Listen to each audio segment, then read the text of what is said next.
Here's example 6. It says verify this. Now, this is calling this a reduction. We called it cofunction. I know in example 5 it said cofunction, but this was actually what we did is odd and even. So here, if I wanted to verify this, I'm going to start with the most difficult side, which is the left. We have cosine and it's minusing, subtracting. Which remember, cosines, the symbol changes. So it's cosine of A times cosine of B. Instead of minus, it becomes sine of A times sine of B. Whoops, sorry, pi over 2.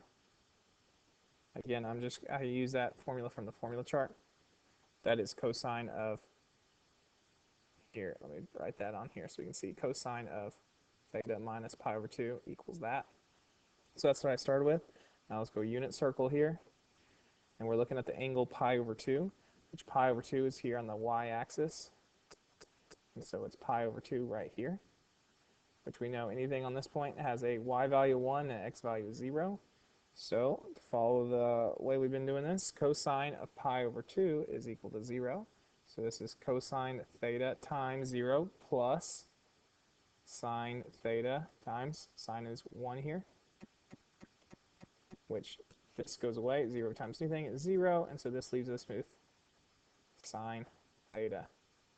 And that's what we wanted to equal, so we did it correctly. Try part B. We're using this now. So this is really just a coterminal. So no matter what angle you are, you subtract 360, you should get the same angle. It's just full circle, but let's just try it. So tangent's formula, I know it's not on the formula chart, but remember that tangent of A minus B, it's kind of like sine on top, so that means the symbols stay the same. So it's tangent of A minus tangent of B. And in the denominator, it's 1 minus tangent A times tangent B. Since it's not written there, this bottom's like cosine, so it should change. It's a plus, actually. All right, let's figure these out. So we have tangent of x minus tangent of 360 all over 1 plus tangent x times tangent 360. Let's go to draw a little unit circle. Came up here. We know 360 is there. And so our values here would be 1, 0. And for a tangent, tangent is y over x.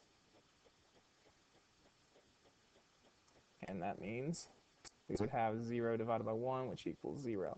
So this right there is 0. This is 0. And if you multiply 0 times anything, this will end up canceling entirely. So I'll go ahead and take this one out. So you would have tangent of x over 1, which is simply equal to tangent. So we did it correctly.